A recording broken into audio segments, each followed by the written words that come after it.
mediarh.com sur BFM Business. Alors, autre invité dont je voulais vous parler, il s'agit de Ariane Rogel. Est-ce que j'ai bien dit votre nom ? Oui, c'est Rogel. Tout à l'heure, vous me faisiez des signes. Non, parce que vous aviez dit bébé Boc et c'est bébé Book. Bébé Book. Ah oui, c'est un rapport avec Héloïse Dormesson. C'est l'édition. Voilà. Non, c'est Book, réservation et bébé. Donc, on réserve des places en crèche sur Internet. Alors, on va revenir au point de départ. Vous avez raison. Vous avez été sympa. Vous m'avez pas empêché de continuer à avancer. Alors, on va tout rectifier et surtout, on va tout préciser. Ariane Rogel. Donc, vous êtes la fondatrice et présidente de Bébé Book. Oui. Alors, c'est bébé B.B ou c'est bébé comme un bébé, baby? C'est 3B, 2O, 1K. Attendez, ma biche.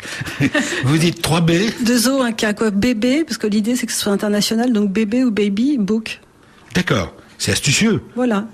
C'est facile pour avoir un site internet en plus. Exactement. Donc c'est bbbook. Exactement. Point, je sais pas quoi. .fr. .fr. Pour l'instant.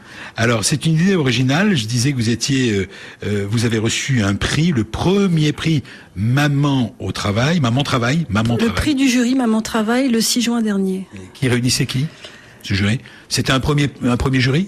C'était un jury tout à fait intéressant, à la fois de rédacteurs en chef, d'entreprises comme Yahoo France, rédacteurs en chef comme les Nouvelles News, etc., avec des gens qui sont parfaitement compétents en fait sur les sujets de parentalité en entreprise. Alors c'est un sujet qui intéresse énormément Viviane Chen-Ribeiro ainsi que Héloïse Dormesson, mais on va y venir. Dans l'entreprise, qu'est-ce que ça signifie? Votre éclairage est intéressant. Donc c'est une plateforme indépendante que vous avez créée. Qui de placement en crèche. De place en crèche. De place en crèche, pardon.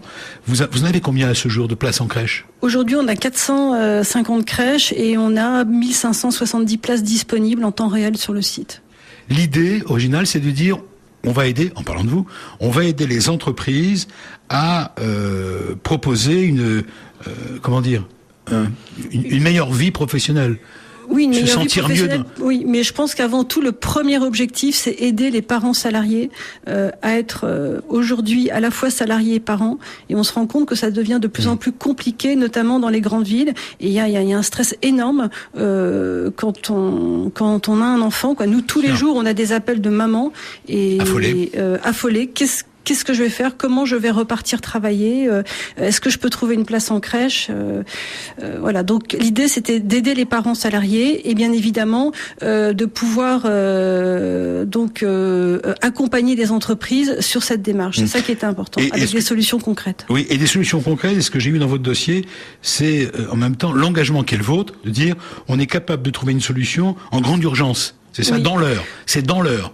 Alors, on a des places en accueil régulier, on a des places en urgence et on a monté effectivement une plateforme très innovante et grâce d'ailleurs au concours financier d'Oseo Innovation et dont je remercie parce que sinon j'aurais pas pu la monter, qui nous permet de contacter par SMS les directrices de crèche dans la minute suite à la demande d'un parent et les directrices prennent la décision ou pas de recevoir un enfant dans l'urgence. Alors attendez que je comprenne bien, ce sont pas vos crèches, hein? Non. Non, on est bien d'accord. Vous, c'est un service que vous apportez. Voilà, nous on représente 450 crèches aujourd'hui. Vous avez recensé 450 crèches. On les référence, elles acceptent donc toutes nos conditions contractuelles sur la plateforme. Et on est indépendant. Indépendant, ça veut dire que notre problématique, ça va pas être de remplir des crèches puisque nous ne sommes pas gestionnaires de crèches, donc on cherche pas la rentabilité de la crèche, mais bien de proposer la meilleure place aux parents salariés par rapport à son domicile ou à son trajet domicile-travail, ou bien à l'entreprise, parce que quand on est dans des milieux qui sont plus ruraux et qui sont plus compliqués d'accès, dans ces cas-là, ça sera plus proche de l'entreprise. C'est un phénomène tout à fait nouveau. C'est nouveau parce que vous êtes sur un secteur en pleine expansion qui explose parce que c'est une vraie problématique dans les villes. Avec il y a plus de grand-mère, il y a plus de le système familial est compliqué, c'est bien ça. Dans les villes, tout à fait. Aujourd'hui, on a caricature. On a 80% des femmes qui travaillent sur des enfants avec des enfants de moins de 3 ans dans les villes. Elles ont effectivement pas de famille proche et c'est extrêmement compliqué. Alors, on va marquer une pause et vous allez tout nous expliquer. Vous allez voir, ça rejoint les valeurs que défend Viviane Chen-Ribeiro et j'imagine aussi Héloïse Dormesson. Alors, Ariane Rogel, je disais, c'est un nouveau marché. De la même manière que le marché lié aux gens du 3e ou 4e âge explose, oui.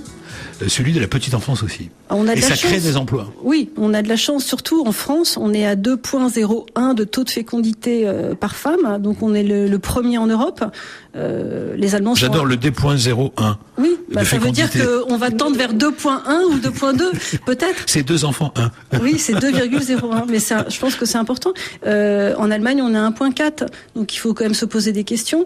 Ça veut dire qu'on est capable de travailler, on est capable de faire des enfants, et plus les femmes travaillent, et plus elles font des enfants. Donc c'est quand même assez formidable. Alors vous avez un site également, on peut le redonner? bbbook.fr, 3b2o1k.fr. 3b2o1k.fr. Voilà, on propose des solutions aujourd'hui qui sont pour les entreprises et pour les parents salariés. On accueille régulier et on accueille d'urgence, et on sort à la rentrée un nouveau service qui est l'accueil occasionnel pour tous les parents. Je rebondis sur cette idée de crise et d'opportunité aussi de création. Et moi, je me suis dit qu'en temps de crise, il fallait déjà, plutôt que de râler sur le 400 000 places en crèche qui manquent, ok, on est tous d'accord sur le sujet, mais on se demande bien qu'est-ce qui va les financer, c'est déjà de pouvoir optimiser à 100% les crèches d'aujourd'hui. Aujourd'hui, un enfant occupe à 70% une place en crèche, donc l'idée, c'est de proposer de l'accueil occasionnel. Et l'idée, c'est aussi d'apporter une réponse quand la nourrice est malade, quand l'enfant est malade, etc. Alors, je voulais rebondir avec vous, Viviane Chen-Ribeiro, qui est notre invitée entreprise du jour de cette émission du Club Médirage.com sur BFM Business, et je le disais parce que je vous connais et j'ai lu sur vous tout ce que vous avez été amené à faire. Vous n'imaginez pas de gérer une entreprise où les gens ne soient pas heureux. J'ai eu l'occasion de discuter avec vous de ça. Ce n'est pas possible. Ça sort de votre système de pensée. Pour vous, bien travailler, c'est bien vivre au travail. Oui, c'est effectivement un but. Quand je fais l'acquisition d'une entreprise, ma première préoccupation et la première chose que je demande à l'ensemble de mon management, c'est de dire, un client, il peut attendre 10 jours pour vous voir, un nouveau client, mais les collaborateurs qui font partie de cette acquisition, eux, ils doivent être rassurés le plus rapidement possible, ils doivent être en sécurité, ils doivent pas se poser de questions. Et bon, pourquoi? Tout simplement parce que je pense encore une fois, nous n'avons pas des machines, nous avons des hommes et des femmes. C'est du service, encore une fois. C'est du service. Et les femmes font des enfants. Voilà, et quand elles font des enfants, nous avons à la fois des postes qui sont fixes, mais aussi des postes où nous avons des consultants qui vont chez les clients. Donc, il faut que nous soyons assez souples parce que les 2 premières années, les femmes ont besoin d'horaires plus fixe. Donc il faut qu'on soit assez souple pour leur proposer, par exemple, d'autres postes au lieu de partir et de courir les routes. Donc nous le faisons. Ce que nous essayons de faire, et en tout cas je leur demande de faire, c'est que nous équipons nos collaborateurs, bien évidemment, de tout ce qu'il faut à domicile. Et ce qui fait que je demande, par exemple, j'ai un service de paie qui est uniquement féminin. Domicile, je ne comprends pas, vous les équipez à domicile de quoi? Oui. C'est-à-dire que j'ai une équipe qui travaille de domicile. J'ai par exemple mon équipe qui fait administrative de paye interne, qui n'est composée que de jeunes femmes qui ont trouvé le moyen de me faire, toute l'équipe, ils ont fait 3 enfants en 2 ans. Mais ce sont vos petits à vous?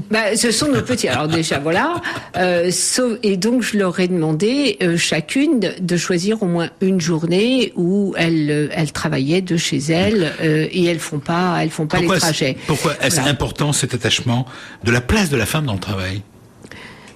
Pourquoi c'est un sujet aussi prenant aujourd'hui? Pourquoi est-ce que, et vous en êtes une porte-drapeau avec Talentia et avec vos entreprises jusqu'à présent, toutes celles que vous avez créées et développées, pourquoi est-ce que vous vous battez sur ce sujet en particulier? Bon. Pourquoi c'est important? Je dirais sur le plan marketing, on dit qu'une entreprise qui a plus de femmes est plus rentable que les autres. Je suis pas sûre que ça soit complètement vrai, mais enfin on l'utilise puisqu'il y a des études très sérieuses qui tentent à le démontrer. Ceci étant dit, non, mais parce que c'est un facteur d'équilibre et tout simplement parce que nous manquons de talent. Nous faisons attention à recruter. Et puis il y a des lois. Je vous rappelle que des entreprises ont été pénalisées il y a pas si longtemps que cela. Alors des initiatives comme ça, moi ça m'intéresse. Comme celle de Bébé Boc. Tout à fait, comme celle de Bébé Book m'intéresse énormément parce que je pense, encore une fois, je vous disais, Talentia, on va manquer de talent. Il va falloir retenir ces talents, et je pense qu'aujourd'hui, avant on rentrait dans une entreprise, on reconnaissait la hiérarchie telle qu'elle était. Aujourd'hui, ce qui crée le lien dans une entreprise, ce qui crée l'attachement d'un talent à son entreprise, ce sont des choses complètement différentes. Et je pense qu'il faut respecter les valeurs et les valeurs de la vie. Et les enfants font partie des valeurs de la vie. On a beaucoup parlé, et tant mieux, de vous, de votre entreprise, et on va continuer à en parler. J'ai juste une question liée à tout cela. Vous avez beaucoup parlé de ce que vous offrez, et c'est très généreux de votre part. J'ai oublié de vous demander ce que vous attendiez des candidats que vous souhaitez attirer. Ce sont 10 postes cadres, 10 talents que vous recherchez. Finalement, et c'est ça la générosité, c'est de dire ce que l'on donne. Mais qu'est-ce que vous attendez en échange de ce bien vivre au travail dont on parle? Vous savez, c'est un peu la pub de Total. Vous viendrez pas chez nous par hasard, c'est un peu ça. Mais non, c'est effectivement de dire voilà, si les gens pouvaient décider de venir chez nous parce que on représente quelque chose de différent en termes de valeurs, s'ils avaient envie de rejoindre l'entreprise, parce que elle porte une attention différente aux gens et effectivement à leur environnement qui n'est pas seulement l'environnement professionnel.